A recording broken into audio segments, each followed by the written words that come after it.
Je suis Khalidou Sy, maire de la commune de Médine Yoro Fula.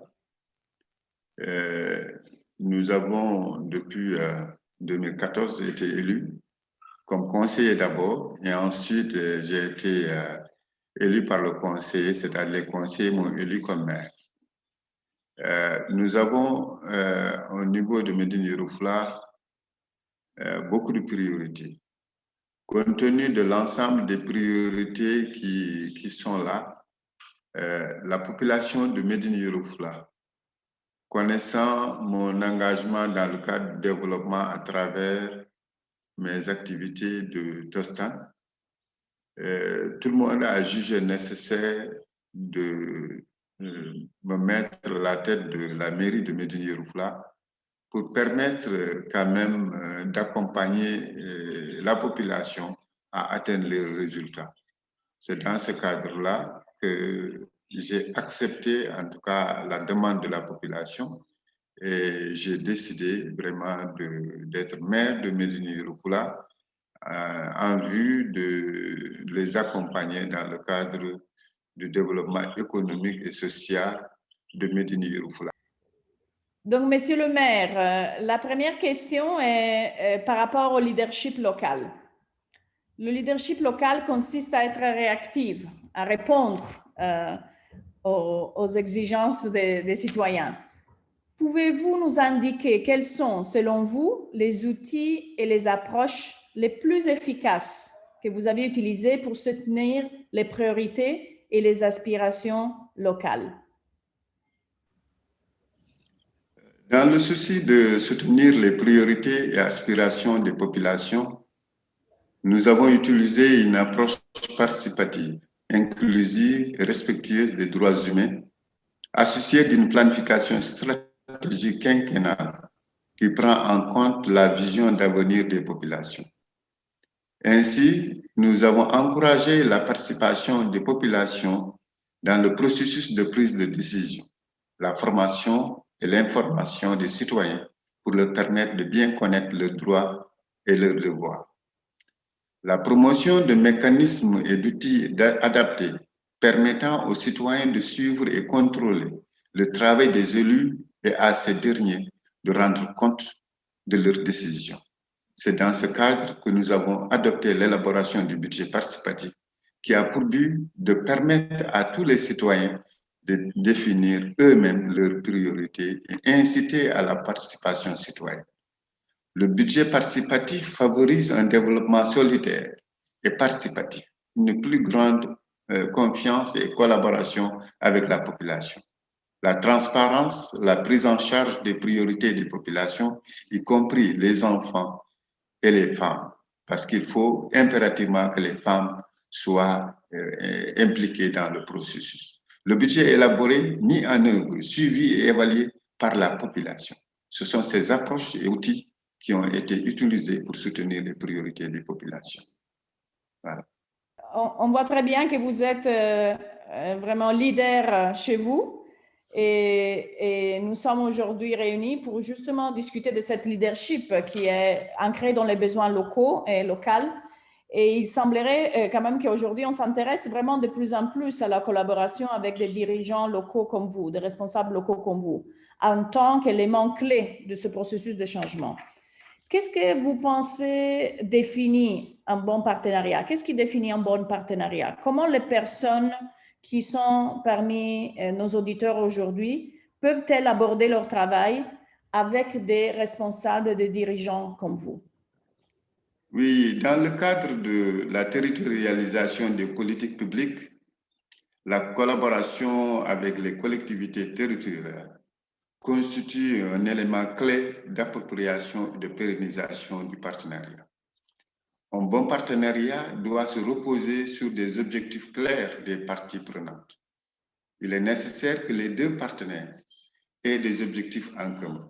Plus la vision des deux parties est commune, plus le partenariat est rentable et durable. Un partenariat doit être gagnant-gagnant et surtout en impliquant la population et les priorités des populations elles-mêmes. Les personnes désireuses collaborer avec nous doivent avant tout tenir des réunions d'échange et de partage des plans stratégiques des deux parties afin d'identifier les objectifs en commun et de définir les axes de collaboration. Parce qu'avec ces objectifs que nous avons avec le plan de développement communautaire, avec l'ensemble des actions menées au niveau des populations, le diagnostic vraiment des priorités des populations, tous ces domaines doivent être ensemble et menés par les populations et par le partenariat pour demain que chaque entité soit vraiment très satisfaite de ce partenariat. Donc, en gros, vraiment un partenariat qui est vraiment très efficace. Et je pense que quand chacun a des objectifs, parce que parfois, on voit des partenariats où le partenaire vient, il ne connaît pas les priorités des populations, et là, ou bien de la collectivité, et parfois, ils vous donnent des investissements, des gros investissements qui ne sont pas prioritaires chez eux. Mais avec vraiment l'élaboration de plans stratégiques, l'échange des objectifs et des visions, ça va permettre ensemble, parce qu'ils ont ensemble les mêmes priorités, les mêmes objectifs, et comme ça, ils pourront atteindre les résultats escomptés et ça pourra vraiment nous faciliter le travail. Merci beaucoup. Est-ce que vous voulez nous donner un exemple d'un partenariat réussi à Medina Yoro Fula chez vous, dans l'esprit de ce que vous venez de décrire? Est-ce que vous avez un exemple? Oui, nous avons un partenariat qui a réussi dans le cadre, par exemple, du conseil municipal des enfants. On a un partenariat avec Tostan et avec le conseil municipal des enfants qui a abouti aujourd'hui à un réseau des jeunes au niveau du département de Médina Yoro Fula. C'était une tâche d'huile. Nous avions la volonté d'aller de l'avant et de mener des actions. Et aujourd'hui, grâce à ce partenariat, la commune de Médina Yoro Fula a une vision claire. Nous avons élaboré notre plan d'action, notre plan de développement communautaire en fonction de la protection de l'enfant, en fonction de l'éducation, la santé, l'environnement et la promotion aussi de l'économie au niveau communautaire. Nous avons vu que la nécessité aujourd'hui de travailler ensemble parce que Médina Yoro Fula aujourd'hui prend en charge tout ce qui est protection et c'est pourquoi Médina Yoro Fula aujourd'hui travaille dans le cadre de la petite enfance. Tout ça entre dans les recommandations des conseils municipaux des enfants et nous avons pu mener des actions qui ont permis à ces conseils municipaux-là d'être maintenant reconnus au niveau national parce qu'ils sont invités à chaque fois au niveau national pour sont donnés d'exemples pour mener des activités. Donc cela veut dire qu'avec ces jeunes-là, des enfants qui déroulent leur plan d'action, qui sont financés par la mairie, qui ont trouvé d'autres partenaires et qui aujourd'hui qui sont devenus un exemple au niveau du département. Ils ont trouvé des financements qui leur ont permis d'aller au niveau des 11 collectivités territoriales, de sensibiliser et d'enrôler d'autres jeunes. Et aujourd'hui, nous avons 220 jeunes volontaires pour la protection de l'enfant, pour la promotion économique et sociale au niveau du département. Donc, cela veut dire que ça, c'est un partenariat qui a gagné. L'autre aspect aussi dans le cadre de la transparence, c'est la reddition des comptes.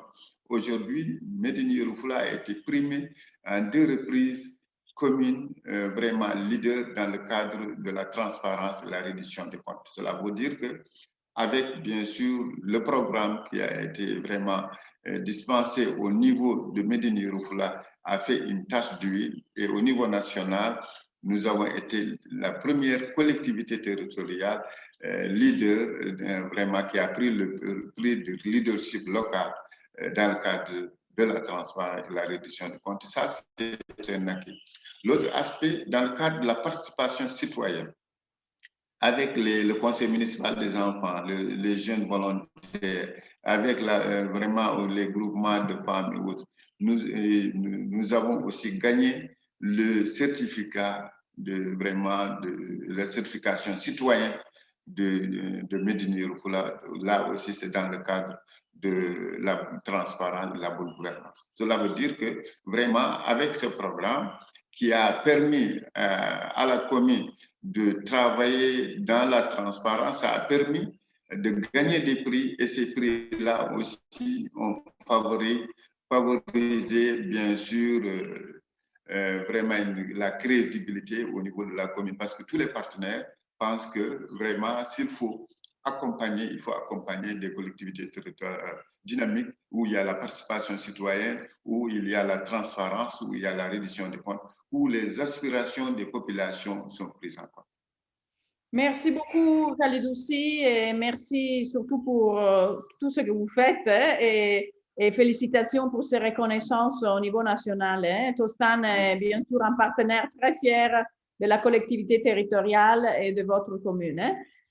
Donc, une question en fait envers vos collègues maires. Hein. Si vous rencontrez aujourd'hui, si vous quelqu'un qui vient d'être élu maire, comment allez-vous lui dire d'aborder son travail? Sur quoi devrait-il ou devrait-elle se concentrer? Un maire élu pour la première fois doit avant tout faire le diagnostic de la situation actuelle de sa commune afin de connaître les aspects positifs et les aspects à améliorer. Il doit consulter les documents administratifs et les populations pour collecter des informations. Il doit aussi consulter les populations avant de prendre des décisions pour avis. Il doit avoir une vision parce que quand on vient pour la première fois, on ne doit pas venir tout simplement et aller droit au but, travailler. Non, il faut avoir une vision. En déroulant les activités, il y avait des promesses de campagne, maintenant il y a une réalité, mais nous savons qu'il y a une vision d'abord pour les 5 ans à venir, durant le mandat, qu'est-ce que je dois faire? Et pour cela, il faudrait un travail en amont avec la population, avec les documents vraiment administratifs qu'on a trouvés, voir quels sont les partenaires qui étaient là. Et c'est en ce moment-là que vraiment ça va commencer, vous allez commencer à dérouler. Donc, il doit surtout se concentrer sur la gestion administrative de la mairie par l'élaboration d'un plan de développement communautaire et faire l'évaluation de la gestion des partenariats, des ressources financières, logistiques et humaines. Parce que, comme Médine Yoro Fula, avant, lorsque je suis venu, j'ai trouvé qu'il n'y avait pas assez de ressources, que les partenariats n'étaient pas vraiment bien ficelés et qu'il n'y avait pas de logistique, il n'y avait pas de ressources humaines.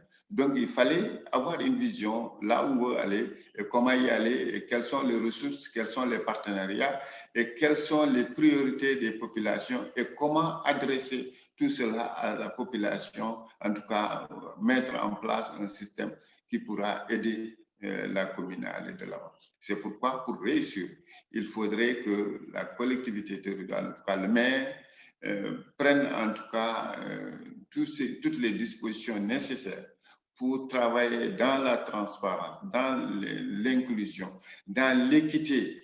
Parce que quand on travaille avec la population, il faut comprendre qu'il y a surtout des personnes en situation d'handicap qui sont là. Et nous avons des personnes vulnérables. Nous avons les femmes qui ne participent pas le plus souvent dans les prises de décision, qui ne peuvent même pas faire des plaidoyers pour elles-mêmes. Nous avons les enfants qui ont des besoins, qui doivent demain relever le défi. Donc, tout cela, il faudrait que le maire identifie toutes ces parties-là prenantes du développement de la commune pour s'assurer que s'il y a développement, ce n'est pas seulement ceux qui étaient là, nantis, ce ne sont pas ces gens-là qu'on doit renforcer, mais notre base pour renforcer les capacités, pour accompagner, ce sera des personnes vulnérables, ce sera des personnes marginalisées, ce sera des personnes qui étaient là, qui avaient besoin de soutien et qui ne l'avaient pas. Donc, c'est de promouvoir, en tout cas, tout ce qui est activité de renforcement de capacité des élus et renforcement, parce que les élus le plus souvent aussi ne sont pas formés. Donc le plus souvent, c'est le maire seulement qui travaille. Donc pour avoir en tout cas cette activité, cette volonté d'aller de l'avant, il faut former l'ensemble, avoir un plan de formation qui pourra aider le renforcement des capacités des élus, renforcement des capacités des organisations communautaires, renforcer les capacités des délégués de quartier ou les chefs du village pour permettre d'avoir des équipes qui pourront faciliter, mettre en place des commissions techniques qui pourront vraiment des commissions techniques qui auront des cahiers de charges leur permettant d'accompagner la mairie dans ces tâches. Parce que sinon, le maire seulement ne peut rien faire. Il faut l'accompagnement de tout le monde, des conseillers, les commissions, les groupements de femmes, les jeunes et les autres personnes marginalisées qui avaient le droit à la parole, qui avaient aussi leur mot à dire, leurs préoccupations et tout ça, il faut le prendre en compte. C'est en ce moment-là que vous allez réussir, c'est en ce moment-là que le nouveau maire sera vraiment au cœur des populations, parce que les populations se sentiront maintenant indépendantes et qui se sentiront être accompagnées par un nouveau leadership qui est là et quelqu'un qui se préoccupe, qui est vraiment préoccupé des populations. Merci beaucoup encore une fois, Lucie. Merci beaucoup. Je souhaite maintenant repasser la parole à notre collègue Ken. Merci encore pour votre intervention. Merci beaucoup.